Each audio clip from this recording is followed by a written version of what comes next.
Materialisme, sebenarnya apa sih materialisme itu? Materialisme adalah paham dalam filsafat yang menyatakan bahwa hal yang dapat dikatakan benar-benar ada adalah materi. Pada dasarnya, semua hal terdiri atas materi dan semua fenomena adalah hasil interaksi material. Materi adalah satu-satunya substansi. Teori materialisme erat kaitannya dengan Karl Marx yang berpendapat bahwa struktur ekonomi terutama dalam bentuk produksi dan kepemilikan adalah kekuatan utama yang membentuk instansi sosial, politik, dan budaya. Dalam video ini, kami akan membahas lebih dalam mengenai teori materialisme menurut Karl Marx. Karl Marx lahir pada tahun 1818 di Trier, Jerman, dan dikenal karena karyanya dalam bidang filsafat, ekonomi politik, dan teori sosial. Salah satu kontribusi utamanya adalah teori materialisme yang mengubah paradigma analisis sosial pada zamannya.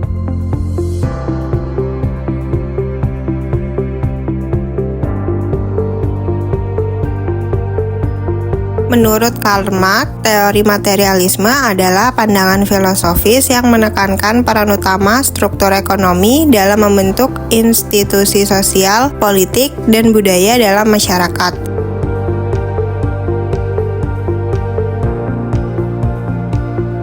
Marx berpendapat bahwa produksi material dan hubungan kekuasaan yang terkait dengan kepemilikan sumber daya ekonomi adalah kekuatan utama yang memenuhi pola-pola budaya, norma, dan nilai-nilai dalam masyarakat. Dalam pandangan Marx, realitas sosial adalah hasil dari konflik dan perubahan dalam struktur ekonomi yang dipandang sebagai faktor yang mendasari dari dinamika sosial.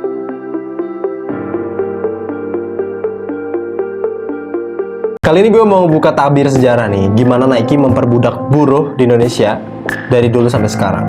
A contractor making clothes for sportswear giant Nike has been caught using forced labor in Malaysia. An undercover investigation by 7 News discovered factory workers being paid a pittance and forced to live in squalor while Nike stars earn a fortune. Kalau bicara soal harga sepatu, Nike pastinya harganya lumayan mahal nih. Tapi yang jarang orang tahu, di balik tingginya harga mereka, banyak buruh yang menderita karena kesejahteraan mereka gak diperhatiin sama perusahaan. Di sini gue bakal bahas bagaimana keserakaan Nike berlangsung di Indonesia dan di seluruh dunia. Nike is a big deal. Nike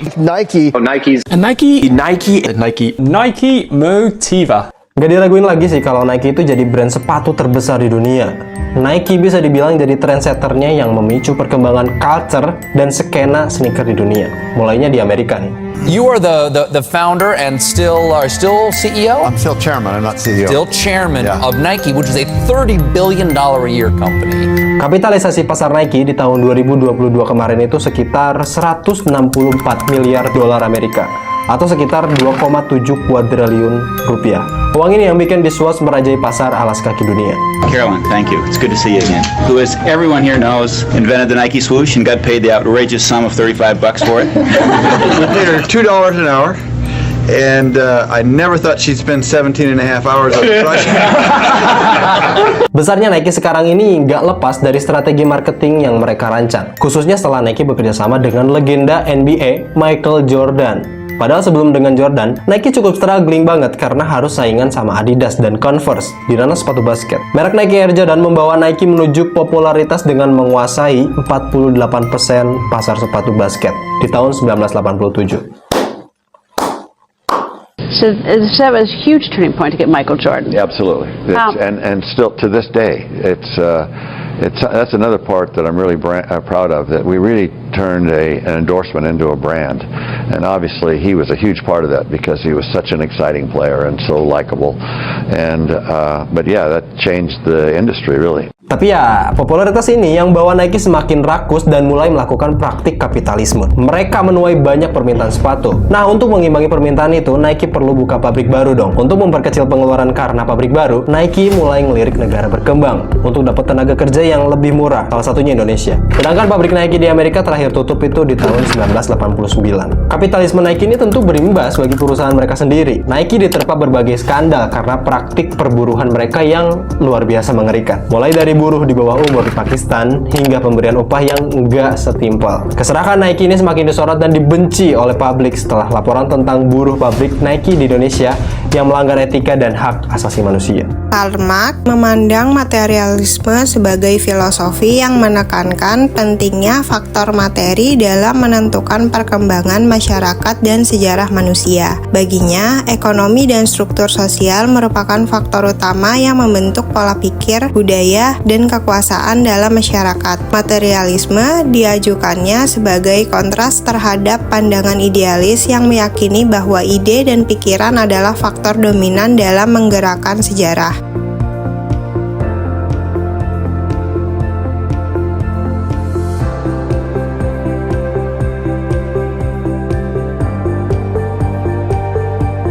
Bagi Marx, kondisi materi dalam masyarakat, khususnya hubungan produksi, adalah yang menentukan keseluruhan dinamika sosial dan politik.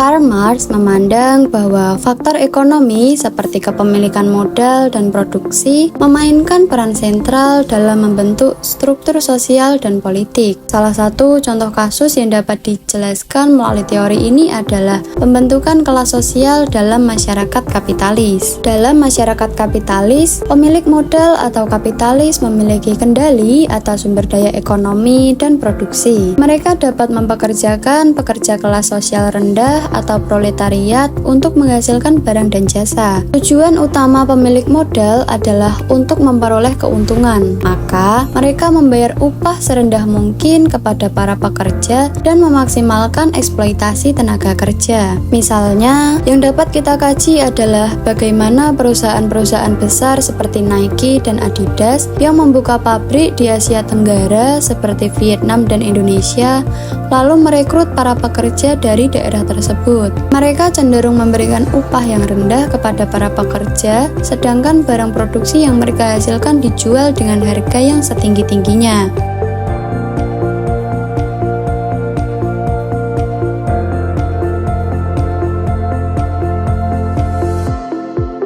Berdasarkan laporan dari Jeffrey Bellinger pada tahun 1992 yang mengutip slip gaji buruh Nike bernama Sadisah, bayaran yang diterima oleh satu orang buruh adalah Rp2.100 per hari. Sementara dari setiap lini produksi yang terdiri dari 115 pekerja ditarget untuk memproduksi 1.600 sepatu setiap harinya.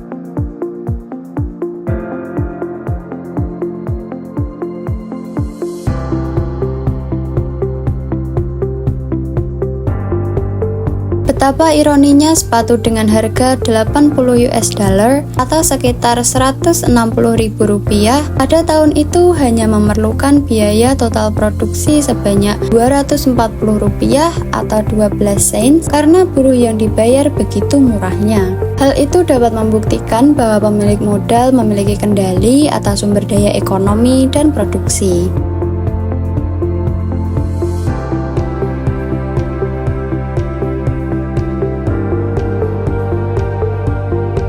Dengan demikian, teori materialisme Marx menjelaskan bahwa struktur kelas sosial yang ada dalam masyarakat kapitalis terbentuk karena adanya perbedaan kepemilikan modal. Kelas borjuis yang memiliki modal memegang kendali atas produksi dan ekonomi, sementara kelas proletariat yang tidak memiliki kepemilikan modal menjadi terpinggirkan dan terus-menerus dieksploitasi. Nah, itu tadi merupakan penjelasan mengenai teori materialisme menurut Karl Marx. Kalau menurut kalian sendiri, gimana sih materialisme itu? Tulis di kolom komentar ya. Oh iya, ada sedikit pantun nih. Tinggal di kosan bareng kucing majikan. Kosannya gelap, gak ada cahaya.